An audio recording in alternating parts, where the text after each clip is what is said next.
నమస్తే video news కి స్వాగతం। నేను మీ తరుణి। ముందుగా వార్తల్లోని ముఖ్యాంశాలు।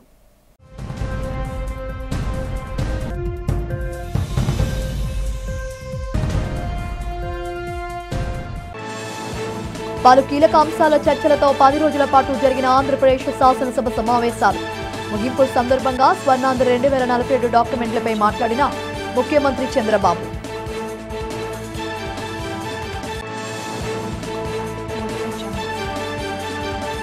వంగటూరు ఫౌండేషన్ ఆఫ్ అమెరికా ఆధ్వర్యంలో ఖాతర్ దేశ రాజధానిలో జరుగుతున్న 9వ ప్రపంచ తెలుగు సాహితీ వేదిక। తెలుగు సాహితీ వేదికకు హాజరవుతున్న తెలుగు వారికి ప్రభుత్వం తరపున అభినందనలు తెలిపిన మంత్రి దుర్గేష్। డిసెంబర్ 2 నుంచి ప్రారంభం కానున్న బురుజుపేట శ్రీ కనక మహాలక్ష్మి అమ్మవారి మార్గశిర మాసోత్సవాలు ఉత్సవాల ఏర్పాట్లపై అధికారులతో సమీక్షా సమావేశం నిర్వహించిన కలెక్టర్ హరీంద్ర ప్రసాద్।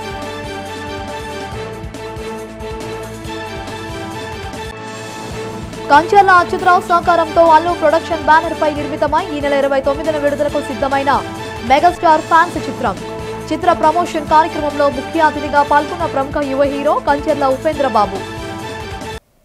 రాష్ట్రంలో సంక్షేమం, అభివృద్ధి, సుపరిపాలన, సమపాలనలో కార్యక్రమాలు చేపడుతున్నామని ముఖ్యమంత్రి చంద్రబాబు అన్నారు।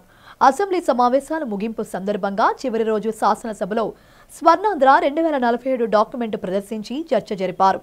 ఈ సందర్భంగా చంద్రబాబు మాట్లాడుతూ చరిత్రలో ఎన్నడూ లేని విధంగా ఎన్నికల్లో ప్రజలు తీర్పు ఇచ్చారని, రాష్ట్రాన్ని నిలబెట్టే బాధ్యత ప్రజాప్రతినిధులపై ఉందని చెప్పారు। భద్రత లేకుంటే రాష్ట్రంలో పెట్టుబడులకు ఎవరూ ముందుకు రారన్నారు। వెల్తీ, హెల్తీ, హ్యాపీ ఆంధ్రప్రదేశ్ నినాదంతో దీన్ని రూపొందించినట్లు పేర్కొన్నారు। వైసీపీ ప్రభుత్వ అక్రమాలపై లోతుల్లోకి వెళ్తే కొద్ది ఆశ్చర్యకర విషయాలు తెలుస్తున్నాయన్నారు। చరిత్రలో ఏ రాజకీయ నాయకుడు ఇన్ని తప్పులు చేయలేదని, వ్యవస్థలు విధ్వంసమయ్యాయన్నారు। అధికార యంత్రాంగం మొత్తం నిర్వీర్యమై అప్పులు పరాకాష్ఠకు చేరాయని చెప్పారు। తప్పుడు ప్రచారాన్ని ఆధారంగా చేసుకుని పనిచేశారన్నారు। వాస్తవాలు చెప్పినా వాటిని పక్కన పెట్టి అసత్యాలను పదే పదే చెప్పి ప్రజలను మభ్యపెట్టాలని చూశారని ఆవేదన వ్యక్తం చేశారు। ఎవరు వచ్చినా కూడా ఏ ప్రభుత్వం వచ్చినా ఆటో పైలట్ల పనులయ్యే పరిస్థితి వచ్చాయంటే అలాంటి ఎకో సిస్టమ్ క్రియేట్ అయింది। ఈ రోజు నేను ప్రవేశపెట్టే స్వర్ణాంధ్ర 2047 కూడా ఈ రోజే కాదు, దీన్ని కరెక్ట్ అయిన ఫౌండేషన్ మనం వేసుకోగలిగితే తర్వాత ఎవరైనా సరే ఇర్రివర్సిబుల్ గా ముందుకు పోయే విధంగా ఈ రోజు ఫౌండేషన్ వేస్తున్నామని చెప్పి కూడా నేను మీకు తెలియజేస్తున్నాను। అయితే మరీ దుర్మార్గులు వస్తే మొన్న వచ్చినట్టు అమరావతిని విధ్వంసం చేసినట్టు, పోలవరాన్ని డయాఫామ్ వాలు మొత్తం గోదావరిలో కలిపేసినట్టు, లేకపోతే రేపు మనం కట్టిన తర్వాత కూడా ఇప్పుడు కూడా మీరు చెప్పారు, చాలా మంది బాగా ఆందోళన చెప్పారు అధ్యక్ష, వాస్తవం కూడా ఈ రాష్ట్రంలో పెట్టుబడులు పెట్టాలంటే ఈ రాష్ట్ర వాస్తవ పరిస్థితులు కూడా అర్థం చేసుకుంటారు। వాళ్ళకు ఒక సెక్యూరిటీ లేకపోతే ఇక్కడ రాడు, భద్రత కావాలి। ఆ భద్రత ఇచ్చే బాధ్యత మేము తీసుకున్నా ఇక్కడ ప్రజలు కూడా ఆలోచించుకోవాల్సిన అవసరం ఉంది। Vanguri foundation of America, Andhra Kalavedika, Doha, Qatar సంస్థలు సంయుక్తంగా ఖాతర్ దేశ రాజధాని దోహాలో నిర్వహిస్తున్న 9వ ప్రపంచ తెలుగు సాహితీ వేదికకు వివిధ దేశాల నుండి విచ్చేసిన యావత్ తెలుగు వారికి ఆంధ్రప్రదేశ్ రాష్ట్ర ముఖ్యమంత్రి చంద్రబాబు నాయుడు, ఉప ముఖ్యమంత్రి పవన్ కళ్యాణ్ల తరపున సినిమా ఆటోగ్రఫీ మంత్రి కందుల దుర్గేష్ ప్రత్యేక అభినందనలు తెలిపారు। విదేశాల్లో ఉంటూ తెలుగు భాష మీద మక్కువతో తెలుగు భాషా సంస్కృతిని, వైభవాన్ని కాపాడాలన్న ఆలోచనతో వీరు చేస్తున్నటువంటి ఈ కార్యక్రమాలు అందరికీ మార్గదర్శకమన్నారు। 9వ పర్యాయం ఈ కార్యక్రమాన్ని నిర్వహించడం గర్వించదగ్గ అంశమని మంత్రి పేర్కొన్నారు। దేశ విదేశాల నుండి విచ్చేసిన తెలుగువారు అందరూ ఒకే వేదికపై నిలబడి తెలుగు భాషను కాపాడుకుంటాం, తెలుగు సాంస్కృతిక వైభవాన్ని నిలబెడతామంటూ చేస్తున్న ప్రతిజ్ఞ ప్రతి ఒక్కరికి దిశానిర్దేశం చేస్తుందని విశ్వసిస్తున్నారు। కార్యక్రమ నిర్వాహకులైన సదస్సు అధ్యక్షులు వంగూరి చిట్టెన్ రాజు, భాగవతుల వెంకటప్ప, కన్వీనర్లు మంగిపూడి రాధికా విక్రమ్, సుఖవాసి, ఇతర సభ్యులందరికీ ఈ సందర్భంగా మంత్రి దుర్గేష్ ప్రత్యేక అభినందనలు తెలిపారు। ఈ కార్యక్రమం విజయవంతం కావాలని ఆకాంక్షించారు।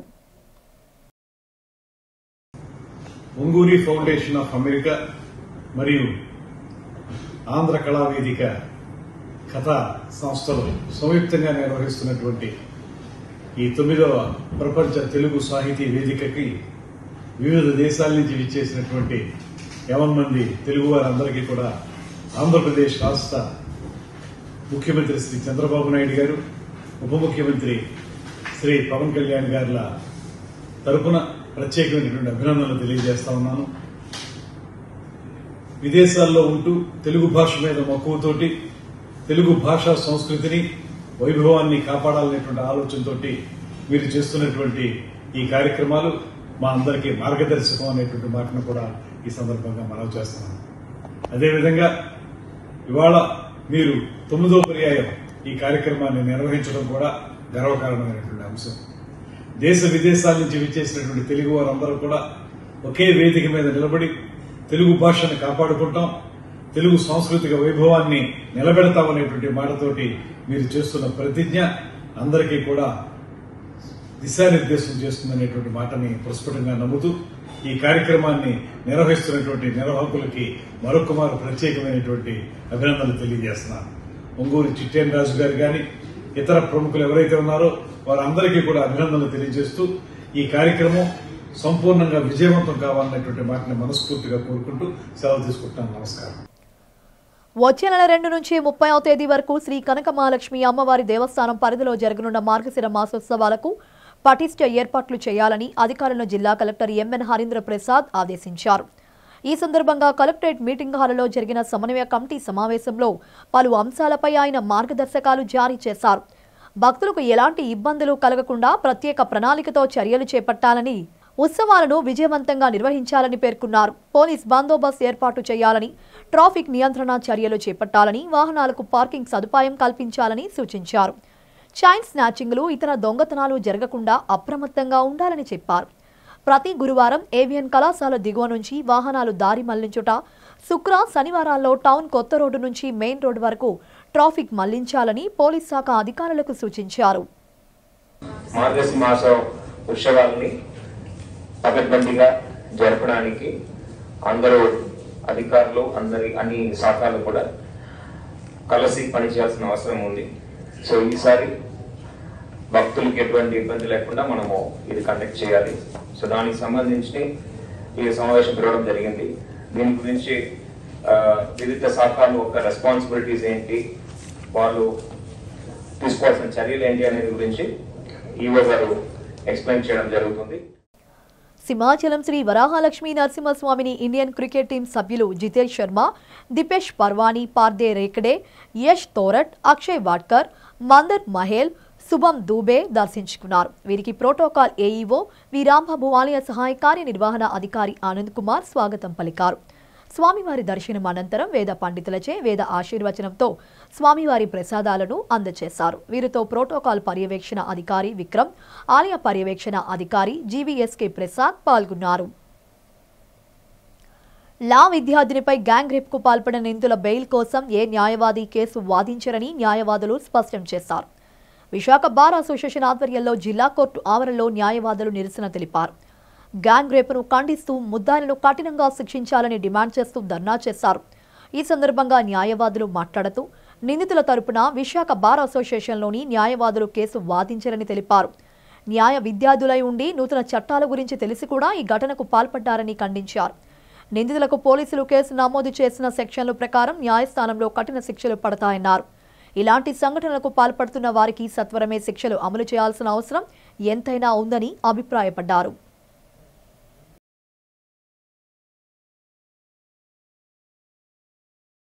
లా స్టూడెంట్ని నలుగురు లా స్టూడెంట్స్ విద్యార్థులే, వాళ్ళ ఫ్రెండ్సే, కానీ నమ్మించి అమ్మాయిని పెళ్లి చేసుకుంటానని మోసం చేసి అమ్మాయిని ఒక ఫ్రెండ్స్ రూమ్ ఇంటికి తీసుకెళ్ళి అమ్మాయిని రేప్ చేయడం జరిగింది. రేప్ అంటే వాళ్ళు అనుభవించడం జరిగింది.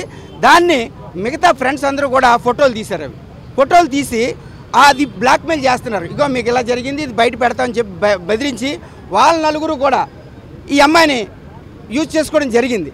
ఆ విధంగా నలుగురు కలిపి అమ్మాయిని సామూహిక అత్యాచారం చేశారు. ఇది సామూహిక అత్యాచారమే. పోలీసు వారు అంటున్నారు కాదు కానీ వాళ్ళు ఎందుకంటే సెక్షన్ పెట్టారు సామూహిక అత్యాచారం అని. అందులోని కొత్త చట్టాల ప్రకారంగా బిఎన్ఎస్ ప్రకారంగా వాళ్ళు పెట్టిన సెక్షన్లు ఏంటంటే section 69, section 72, section 70, section 75, section 77, 5 సెక్షన్లు పెట్టారు. దాంతో పాటుగా ఇన్ఫర్మేషన్ టెక్నాలజీ 2000లో ప్రభుత్వం పెట్టింది ఏదైతే ఉందో దాంట్లో సెక్షన్ 67A ఈ 5 సెక్షన్లు కూడా పెట్టి కఠినమైన సెక్షన్సే వేశారు. దీని నుంచి తప్పించుకోవడం అంత ఈజీ కాదు. మినిమం 20 years మాత్రం పడుతుంది. ఆ విధంగా పోలీస్ వారు అయితే కరెక్ట్గానే చేశారు. మీ న్యాయవాదులే మేమేమనుకుంటున్నామంటే పోలీస్ వారు సెక్షన్ పెట్టినా మేమే బెయిల్ పెడతాం కాబట్టి మా అసోసియేషన్ తీసుకున్న నిర్ణయం ఏంటంటే ఎవరు కూడా ఆ నిందితులకి బెయిల్ పెట్టకూడదు అని చెప్పేసి మేము నిర్ణయం తీసుకున్నాం. ఆ విధంగా మేము ముందుకెళ్ళి ఆ అమ్మాయికి న్యాయం చేయడానికి మేము సిద్ధంగా ఉన్నాం. అలాగే ప్రభుత్వం కూడా దీనిపైన దృష్టి పెట్టి హోమ్ మినిస్టర్ గారు, సీఎం కానీ, డిప్యూటీ సీఎం కానీ వీళ్ళందరూ కూడా దృష్టి పెట్టి ఇటువంటి సంఘటనలు జరగకుండా ఉండడానికి మీరు ప్రసార మాధ్యమాల ద్వారా వైడ్ పబ్లిసిటీ చేయాలని చెప్పేసి ప్రభుత్వాన్ని మేము వేడుకుంటున్నాం. మత్స్యకారుల సంక్షేమమే లక్ష్యంగా పనిచేస్తున్నామని ఆంధ్రప్రదేశ్ మత్స్యకారుల అభివృద్ధి సంక్షేమ సేవా సంఘం రాష్ట్ర అధ్యక్షులు అల్లిపల్లి ఎల్లాజీ తెలిపారు. ఆర్కే బీచ్ రోడ్లో ప్రపంచ మత్స్యకారుల దినోత్సవం ఘనంగా నిర్వహించారు. ఈ కార్యక్రమానికి ముఖ్య అతిథిగా నగర మేయర్ గొలగాని హరివెంకట కుమారి, వైసీపీ జిల్లా అధ్యక్షుడు కోలా గురువులు పాల్గొన్నారు. ఈ సందర్భంగా మధ్యాహ్నం ఏర్పాటు చేసిన భోజన కార్యక్రమాన్ని మేయర్ ప్రారంభించారు. 2500 మంది పేదలకు చీరలు, రగ్గులు, దుప్పట్లు పంపిణీతో పాటు భారీ అన్న సంరాధన నిర్వహించారు. 6000 మందికి పైగా భోజనాన్ని అల్లిపల్లి ఎల్లాజీ అందజేశారు. పేదలకు వస్త్రాలను కోలా గురువులతో కలిసి ఎల్లాజీ అందజేశారు. ఈ సందర్భంగా వారు మాట్లాడుతూ ఇప్పటికీ అన్ని రంగాల్లోనూ మత్స్యకారులు ఎంతో వెనుకబడి ఉన్నారని చెప్పారు. వారి సంక్షేమానికి ప్రభుత్వాలు కృషి చేయాల్సిన అవసరం ఎంతైనా ఉందన్నారు. రాష్ట్రంలోని ఏ మత్స్యకారులకు సమస్య వచ్చినా తమ సంఘం ముందుండి పోరాడి వాటి పరిష్కారానికి కృషి చేస్తుందని తెలిపారు. నవంబర్ 21 ప్రపంచ మత్స్యకార దినోత్సవం సందర్భంగా మరి ఆర్కే బీచ్లో మరి అల్లిపల్లి ఎల్లాజీ గారు, ఆ సతీమణి, ఆయన పిల్లలు కూడా ఇందులో పాలు పంచుకొని ఓ మత్స్యకారులకి ప్రపంచ మత్స్యకార దినోత్సవంకి ఏదో ఆయన దృక్పథంతో చేయాలి. ఈ కులంకి వెనకబడిన కులంగా సముద్రంలో చేపలు పట్టుకునే వాళ్ళు ఏటకెళ్తే ఆ చేపలు దొరికితే ఆ కుటుంబం గడిచే తీరులో ఉంటుంది. కానీ సముద్రంలోకి ఏటకెళ్ళి చేపలు దొరికిపోతే ఆ రోజు పస్తున్న కుటుంబాలు చాలా ఉన్నాయి. మా బావగారు చేసినటువంటి కార్యక్రమంలో పాలు పంచుకుందామని ఎప్పుడు కూడా అయిన టైం అవకాశం దొరికితే మాత్రం తప్పనిసరిగా వస్తారండి. మరి ఇది మన కులానికి సంబంధించిన కార్యక్రమం కనుక ఈ కార్యక్రమానికి హాజరయ్యి మనం జయప్రదం చేద్దాము అన్న మంచి ఆలోచన కలిగి ఉన్నటువంటి వ్యక్తి ఎవరైనా ఉన్నారంటే కోలా గురువులు గారు. ఆయన చేతన ఏంటంటే మరి ఆయన ఎన్ని పనులున్నా మళ్ళీ ఇప్పుడు మన కార్యక్రమం చూసుకొని ఎన్ని పనులున్నా సరే మళ్ళీ ఇంకో కార్యక్రమానికి వెళ్ళాలి. విశాఖ స్టీల్ ప్లాంట్ పరిరక్షణకై ప్రధాని మోడీపై రాష్ట్ర ప్రభుత్వం ఒత్తిడి తీసుకురావాలని సిపిఎం రాష్ట్ర కార్యదర్శి వి శ్రీనివాసరావు డిమాండ్ చేశారు.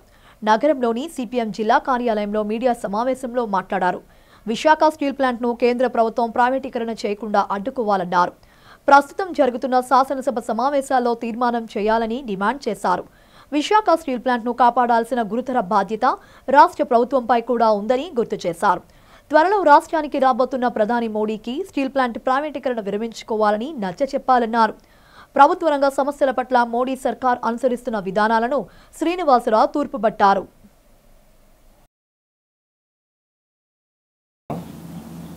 నిన్న అసెంబ్లీలో విశాఖ స్టీల్ ప్లాంట్ మీద చర్చ జరిగింది.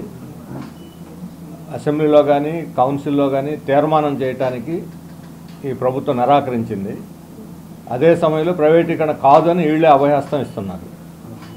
అంటే వీళ్ళ ఎవరికి చెప్పారు, ఎక్కడ తీర్మానం చేశారు? రాష్ట్ర ప్రభుత్వమే ప్రైవేటీకరణ కాకుండా నిలవరించే అధికారం ఉంటే సంతోషం. కానీ ఇది కేంద్ర ప్రభుత్వ సంస్థ, ఇది ప్రైవేటీకరణ జరగదు అని ప్రకటించాల్సింది కేంద్ర ప్రభుత్వం. అది ఆయన స్టీల్ మినిస్టరు ఆయన వచ్చేసి కుమారస్వామి వచ్చి చెప్పేశాడు ప్రైవేటీకరణ జరగదని. మీ అందరూ కూడా తెలుసు ప్రైవేటీకరణ చెయ్యము, కానీ దీని మీద అంతిమ ప్రకటన చేస్తుంది ప్రధాని అని ఆయనే చెప్పాడు. ఆ రెండో ముక్క వదిలేసి మొదటి ముక్కను పట్టుకొని వీళ్ళు జరగదు అని చెప్పడం అంటే మోసం చేయటమే రాష్ట్ర ప్రజల్ని. కేంద్ర కేబినెట్ స్ట్రాటజిక్ సేల్ చేస్తున్నట్టుగా ప్రకటించింది, నిర్ణయించింది వాళ్ళు. విత్డ్రా చేసుకోవాల్సింది, క్లోజర్ చేయాల్సింది కూడా వాళ్ళే. కేంద్ర కేబినెట్ చేత తెలుగుదేశం కూడా దాంట్లో భాగస్వామి, మంత్రివర్గంలో ఉన్నారు, కేబినెట్లో. క్యాబినెట్ చేత తీర్మానం చేయించండి, అప్పుడు ప్రజలు సంతోషిస్తారు. అలా కాకుండా మేము చెప్పేస్తున్నాం ఇది జరగదు అని అంటే మాత్రం అది మోసం చేయటం అవుతుంది. అంతేకాదు దీన్ని ప్రైవేటీకరణ చేయడానికి గతంలో కేంద్ర ప్రభుత్వం 2 కమిటీలు వేసింది. ఒకటేమో ట్రాన్సిషన్ కమిటీ, అంటే ప్రభుత్వ రంగం నుంచి ప్రైవేట్ రంగానికి ట్రాన్సిషన్ చేయడానికి ఒక కమిటీని వేసింది. రెండవది ఎస్టిమేషన్ కమిటీ, అంటే ఎంత వాల్యూ ఉంటుంది ఈ ఫ్యాక్టరీ, ఎంతకు అమ్మొచ్చు అని ఎస్టిమేట్ చేయడానికి ఇంకో కమిటీ వేశారు. మరి ఆ 2 కమిటీలను రద్దు చేయించండి. క్యాబినెట్ తీర్మానం లేక ఈ 2 కమిటీలు వాళ్ళ పని వాళ్ళు చేసుకుపోతూ ఉంటే ప్రైవేటీకరణ జరగదు అని ఎవరిని మోసం చేయడానికి, ఎవరి చెవులు పూలు పెట్టడానికి మీరు ఈ ప్రకటన చేశారు చెప్పి మేము అడుగుతున్నాం. అందుకని తెలుగుదేశం తన చిత్తశుద్ధిని నిరూపించుకోవాలి. పవన్ కళ్యాణ్ గారు చెబుతున్నారు నన్ను వచ్చి కలిశారు, వివరాలు ఇవ్వలేదని. రాష్ట్ర ప్రభుత్వానికి వివరాలు ఇవ్వాలా? వాళ్ళు కదా తెప్పించుకోవాలి. రాష్ట్ర ప్రభుత్వం దగ్గర వివరాలు లేవా? పోనీ అదేనా చెప్పడం మా దగ్గర వివరాలు లేవని. ఇప్పుడు ఈ వచ్చిన 6 నెలల్లో తెలుగుదేశం కూటమి ప్రభుత్వం రాష్ట్ర క్యాబినెట్లో దీని గురించి ఒక్కసారైనా చర్చించారా? విశాఖ ఉక్కు ఫ్యాక్టరీని ఎలా పరిరక్షించుకోవాలో ఒక్కసారైనా చర్చించారని నేను అడుగుతున్నాను. రఘు కళాశాల బీఫార్మసీ విద్యార్థులు శుక్రవారం ఉదయం నగరంలో ర్యాలీ నిర్వహించారు. 63వ జాతీయ ఫార్మసీ వారోత్సవాలను పురస్కరించుకొని ఆరోగ్యం గురించి ఆలోచించండి, ఫార్మసీ గురించి ఆలోచించండి నినాదంతో విశాఖ మహానగరపాలక సంస్థ వద్దనున్న రఘు క్యాంపస్ నుంచి గాంధీ విగ్రహం వరకు విద్యార్థులు ప్లకార్డులు ప్రదర్శిస్తూ ప్రదర్శన చేశారు. ప్రజలకు అవగాహన కల్పిస్తూ కరపత్రాలను పంపిణీ చేశారు. ఈ సందర్భంగా రఘు బీఫార్మసీ కళాశాల ప్రిన్సిపల్ ప్రొఫెసర్ జగదీష్ పాండా మాట్లాడుతూ రోగుల సంరక్షణకు ఫార్మాసిస్టులు చేసే అమూల్యమైన సహకారాన్ని గుర్తిస్తూ ఏటా అక్టోబర్లో 3వ వారాన్ని నేషనల్ ఫార్మసీ వీక్గా జరుపుకోవడం ఆనవాయితీ అని చెప్పారు. కరోనా సమయంలో ఫార్మాసిస్టుల పాత్ర చాలా గొప్పదని కొనియాడారు. ప్రాథమిక చికిత్స, దీర్ఘ వ్యాధుల నిర్వహణ, ఆరోగ్య పరీక్షలు, వ్యాక్సినేషన్, హెల్త్ క్యాంపుల ద్వారా ఫార్మాసిస్టుల విజ్ఞానం, నైపుణ్యం ప్రజలకు అర్థమవుతుందన్నారు. ప్రతి సంవత్సరం 3వ వారంలో జాతీయ ఫార్మసీ వారోత్సవాలు నిర్వహించబడుతుంది జాతీయంగా. ఈ సంవత్సరం కూడా 63వ జాతీయ ఫార్మసీ వారోత్సవాలు జరుగుతున్నాయి. అందులో భాగంగా ఇవాళ ఒక సైలెంట్ ర్యాలీని నిర్వహించాము. దీని యొక్క థీమ్ ఏంటంటే థింక్ హెల్త్, థింక్ ఫార్మసీ. అంటే ఆరోగ్యం ఆలోచన వచ్చిన వెంటనే ఫార్మసీ యొక్క ఆలోచన రావాలనేది గ్లోబల్ కాంపెయిన్గా ఇండియన్ ఫార్మస్యూటికల్ అసోసియేషన్ వారు నిర్ణయించారు. ఆ విధంగా ఇవాళ ర్యాలీ అనేది నిర్వహించబడుతుంది.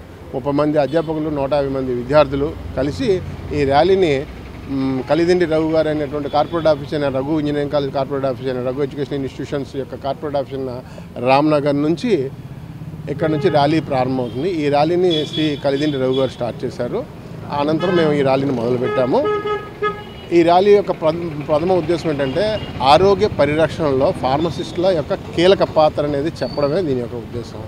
ఇవాళ ప్రపంచంలో అందరికీ కూడా క్లియర్గా అర్థమైంది ఏంటంటే వరల్డ్ ఫార్మసీ ఈజ్ ఇండియా అనేది క్లియర్గా అందరికీ అర్థమైంది. సో ఆ విధంగా మళ్ళీ మన అందరికీ కూడా ఒక అవేర్నెస్ క్రియేట్ చేయాలనేది మనం ఈ ఉద్దేశంతో ఈ ర్యాలీని నిర్వహించబడుతుంది.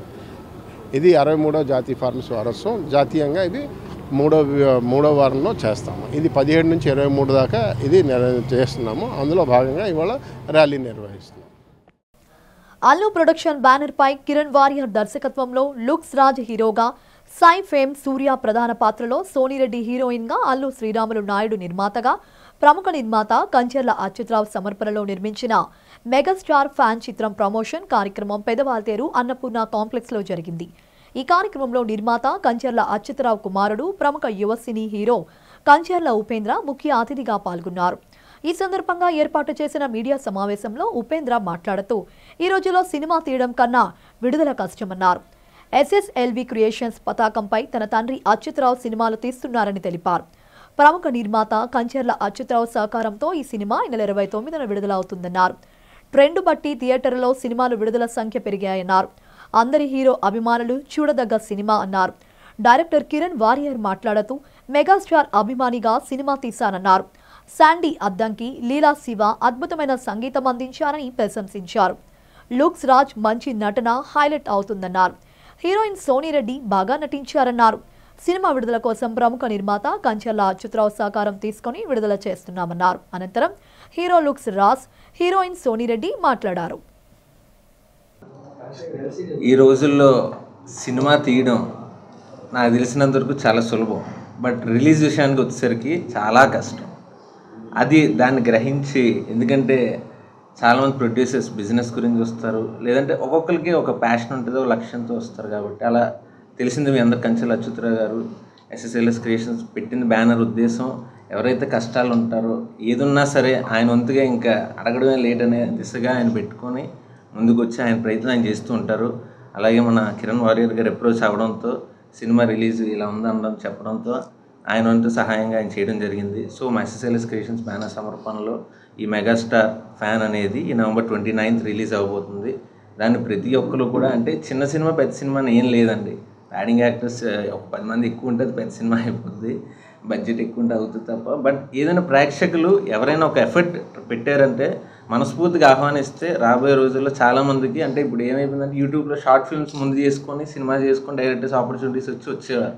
ఇప్పుడు ఆ రోజులు పోయే, క్రమక్రమం పెరుగుతున్న మన సొసైటీ కల్చర్ని బట్టి ఒక్కొక్క ట్రెండ్ ఒక్కొక్కసారి ఫాలో అవుతుంది. కాబట్టి సో థియేటర్కి వచ్చి చూస్తే మనస్ఫూర్తిగా అందరూ ఆదరించాలని మెగాస్టార్ ఫ్యాన్ని, అలాగే టైటిల్లోనే మెగాస్టార్ ఫ్యాన్ ఉందని ఏ ఒక్క అదర్ ఫ్యాన్స్ కూడా తీసిపడేయకుండా అదొక అభిమానంతో వాళ్ళు పెట్టుకున్నారని నేను భావిస్తున్నాను.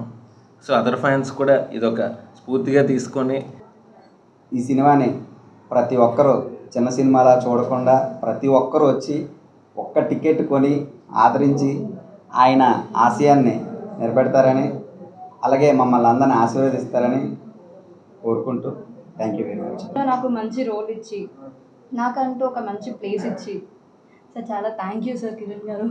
నేను వీళ్ళందరి ముందు ఇక్కడ మాట్లాడడం నాకైతే చాలా హ్యాపీగా ఉంది. ఈ మూవీ థియేటర్స్లోకి వచ్చాక చూసిన తర్వాత మీరే అంటారు, నిజంగా ఒక మెగాస్టార్ ఫ్యాన్ అయితే ఇలా ఉంటుందా ఆయన లైఫ్ అని మీరే అనుకుంటారు. లైక్ అంత బాగుంటుంది మూవీ కూడా. తన లైఫ్లో లేకపోతే అంటే కాలేజ్ డేస్లో ఆయన లైఫ్ అంతా ఎలా ఉంటుంది, విలన్తో ఆయనదంతా ఎలా ఉంటుంది అంతా కూడా మీరు చూస్తారు ఈ మూవీలో. ప్రతి నెల క్రమం తప్పకుండా స్టీల్ ప్లాంట్ కార్మికులకు జీతాలను చెల్లించాలని స్టీల్ ప్లాంట్ ఎంప్లాయీస్ యూనియన్ నేతలు డిమాండ్ చేశారు. కొన్ని నెలలుగా కార్మికులకు బకాయి పడిన జీతాలను చెల్లించాలని డిమాండ్ చేస్తూ యూనియన్ ఆధ్వర్యంలో స్టీల్ ప్లాంట్ అడ్మిన్ కార్యాలయం వద్ద నిరసన జరిగింది. ఈ సందర్భంగా యూనియన్ నేతలు మాట్లాడుతూ కాంట్రాక్ట్ కార్మికులకు 4 నెలలు, పర్మనెంట్ ఉద్యోగులకు 2 నెలలు జీతాలు బకాయిలు ఉన్నాయన్నారు. కార్మికులకు బకాయి పడిన జీతాలను యాజమాన్యం చెల్లించాలని డిమాండ్ చేశారు. ఎంతో కష్టపడుతూ ప్లాంట్ ఉత్పత్తుల సామర్థ్యాన్ని పెంచుతున్న కార్మికులకు జీతాలు ఎందుకు చెల్లించడం లేదని నిలదీశారు. కేంద్ర ఉక్కు మంత్రిత్వ శాఖ అధికారులు, సిబ్బంది నెలాఖరు 31నే జీతాలు తీసుకుంటున్నారని చెప్పారు.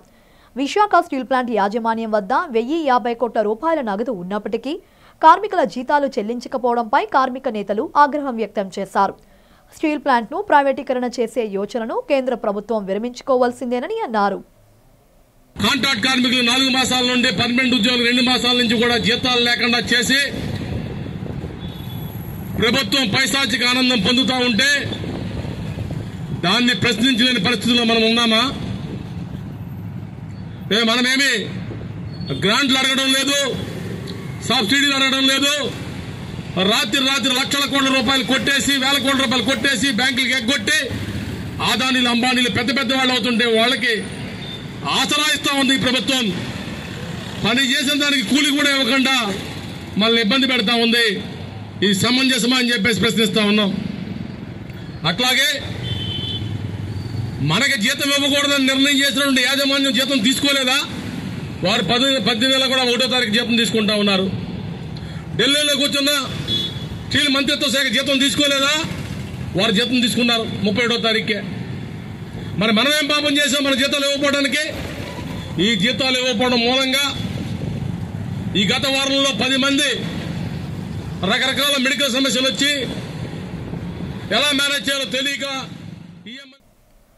ప్రతి ఒక్కరూ మాదక ద్రవ్యాలకు వినియోగానికి దూరంగా ఉండాలని 2 టౌన్ ఇన్స్పెక్టర్ తిరుమలారావు కోరారు. జీవీఎంసీ గాంధీ విగ్రహం వద్ద జరిగిన కార్యక్రమంలో ఫార్మసీ విద్యార్థులకు పలు అంశాలపై అవగాహన కల్పించారు. ఈ సందర్భంగా సీఐ తిరుమలారావు మాట్లాడుతూ మాదక ద్రవ్యాలకు దూరంగా ఉండాలన్నారు. ఎవరైనా మాదక ద్రవ్యాలకు ఇతర మత్తు పదార్థాలు వినియోగిస్తే పోలీసులకు సమాచారం అందించాలని కోరారు. సమాచారం ఇచ్చిన వారి వివరాలు అత్యంత గోప్యంగా ఉంచుతామని అన్నారు. సైబర్ నేరాల పట్ల ఏ విధంగా అప్రమత్తంగా ఉండాలో అవగాహన పెంపొందించారు. ఫోటోలు మార్ఫింగ్ చేసే ఏ విధంగా ఇబ్బంది పడతారో తెలుపుతూ అందుకు తీసుకోవాల్సిన జాగ్రత్తలను తెలిపారు. ఏమైనా ఇబ్బందులు ఎదురైతే తక్షణమే పోలీసులను ఆశ్రయించాలని సిఐ తిరుమలరావు కోరారు.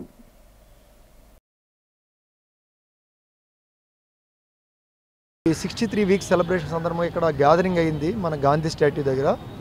అయితే ఈ గ్యాదరింగ్లో భాగంగా మేము ఇక్కడికి రావడం జరిగింది వేరే బందోబస్తు పర్పస్ రీత్యా. అది ఇంత మంచి గ్యాదరింగ్కి ఒక మంచి విషయం చెప్పాలనేటువంటి ఒక ఆలోచనతో ప్రిన్సిపల్ గారికి అడిగితే ప్రిన్సిపల్ గారు ముందుకొచ్చి మనకు పర్మిషన్ ఇవ్వడం జరిగింది. సో దట్ పిల్లలకు ఈ రోజుల్లో ఎలా ఈ క్రైమ్ అగెయిన్స్ట్ ఉమెన్ ఎస్పెషల్లీ 18 సంవత్సరాల లోపు బాలులు కానీ బాలికలు కానీ బాలులు కానీ సంబంధించి విషయంలో ఎంత జాగ్రత్తగా ఉండాలి, ఎవరైనా ఈ సెక్సువల్ అబ్యూజ్ కానీ అదర్ క్రైమ్స్లో కానీ హెరాస్మెంట్ కానీ ఫిజికల్గా కానీ మెంటల్గా కానీ ఈ పిల్లల విషయంలో ఏ రకమైన అబ్యూజ్ జరిగితే ఎలాంటి శిక్షలు ఉంటాయి, ఏ రకంగా యూత్ వాళ్ళకి ఫ్యూచర్ని కోల్పోతున్నారు, భవిష్యత్తుని ఎలా అంధకారం చేసుకుంటున్నారు, దీనివల్ల పేరెంట్స్ ఎలా సఫర్ అవుతున్నారు, సొసైటీకి ఏ రకమైనటువంటి నష్టం జరుగుతూ ఉంది అనే విషయంలో వాళ్ళందరికీ కూడా ఎక్స్ప్లెయిన్ చేయడం జరిగింది డీటెయిల్గా. ఎలాంటి ప్రావిజన్స్ ఎలా ఇబ్బందులు పడినటువంటి వ్యక్తులు ఏ రకంగా ఉన్నారు, ఏ రకమైన పరిస్థితి గురయ్యారు అనే విషయంలో వాళ్ళకి ఒక అవేర్నెస్ క్రియేట్ చేయడం జరిగిందండి. కేంద్ర ప్రభుత్వం అనుసరిస్తున్న కార్మిక రైతు వ్యతిరేక విధానాలు ప్రతి ఒక్కరూ ఖండించాలని ఏఐటియుసి జిల్లా ఉపాధ్యక్షులు షేక్ రహీమాన్ అన్నారు. ఈ నెల 26న అఖిలపక్ష కార్మిక ప్రజా సంఘాలు కిషన్ మోర్చా బహిరంగ సభ ఘోడ పత్రికను జీవీఎంసీ గాంధీ విగ్రహం వద్ద ఆవిష్కరించారు. ఈ సందర్భంగా ఎస్కే రహీమాన్ మాట్లాడుతూ మోడీ సర్కార్ అనుసరిస్తున్న కర్షక కార్మిక వ్యతిరేక విధానాలను ఖండించారు. రైతుల సంక్షేమాన్ని కేంద్ర ప్రభుత్వం పూర్తిగా విస్మరించిందని మండిపడ్డారు. కేంద్ర ప్రభుత్వ విధానాల వల్ల కార్మికులు తీవ్ర ఇబ్బందులు పడుతున్నారని చెప్పారు. ప్రభుత్వ రంగ సంస్థలను నిర్వీర్యం చేస్తూ అదానీకి తొత్తుగా ప్రధాని మోడీ పనిచేస్తున్నారని విమర్శించారు. మోడీ సర్కారు అనుసరిస్తున్న విధానాలను నిరసిస్తూ ఈ నెల 26న దేశవ్యాప్తంగా ర్యాలీలు బహిరంగ సభలో నిర్వహిస్తున్నామని తెలిపారు. ఈ కార్యక్రమాలను విజయవంతం చేయాలని ప్రజలను రెహమాన్ కోరారు.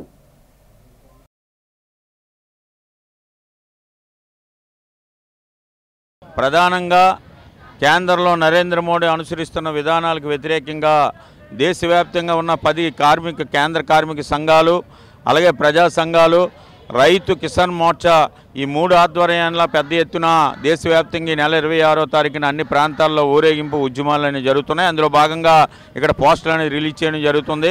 ప్రధానంగా స్వాతంత్రం ముందు 44 చట్టాలను తీసుకొని వచ్చి కార్మిక హక్కుల్ని మరి ముందు తీసుకెళ్లే విధంగా ఆ రోజు తీసుకొస్తే ఈరోజు నరేంద్ర మోడీ యజమానులకు అనుకూలంగా 4 కోళ్లు తీసుకొచ్చి మరి ముందుకు పోతున్నారు. దాన్ని రద్దు చేయాలని, అలాగే అసంఘటిత కార్మికులు ఆటో, చిల్లర వర్తకులు, బిల్డింగ్ వర్కర్లు, ఆశా వర్కర్లు, వివిధ రంగాల్లో పనిచేస్తున్న కార్మికులందరికీ కూడా సంక్షేమ బోర్డు కేంద్ర ప్రభుత్వం ఏర్పాటు చేయాలని, కేంద్ర రాష్ట్ర ప్రభుత్వాల సహకారంతో అమలవుతున్న పీఎం సూర్యఘర్, పీఎం కుసుమ్ పథకాల ద్వారా వినియోగదారులకు ఎన్నో ప్రయోజనాలు లభిస్తాయని ఈపీడీసీఎల్ సీఎండీ పృథ్వీ తేజ్ ఇమ్మడి పేర్కొన్నారు.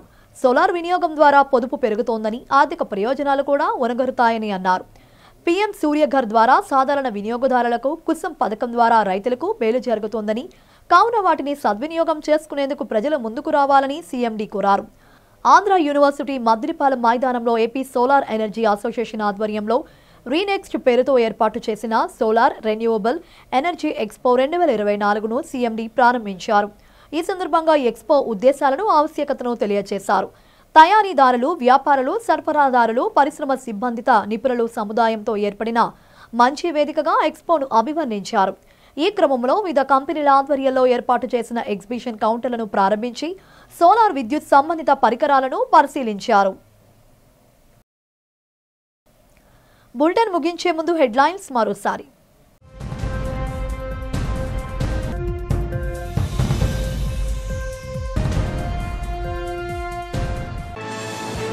పలు కీలక అంశాల చర్చలతో 10 రోజుల పాటు జరిగిన ఆంధ్రప్రదేశ్ శాసనసభ సమావేశాలు.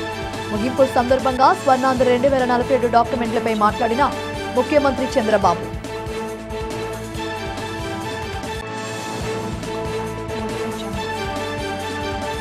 వంగటూరు ఫౌండేషన్ ఆఫ్ అమెరికా ఆధ్వర్యంలో ఖాతర్ దేశ రాజధానిలో జరుగుతున్న 9వ ప్రపంచ తెలుగు సాహితీ వేదిక.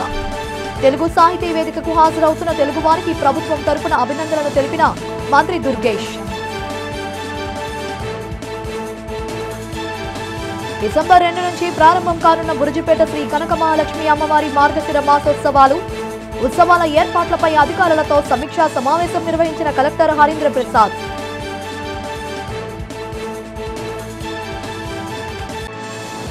కంచర్ల అచ్యుతరావు సహకారంతో అల్లు ప్రొడక్షన్ బ్యానర్ పై నిర్మితమై ఈ నెల 29న విడుదలకు సిద్ధమైన మెగాస్టార్ ఫ్యాన్స్ చిత్రం.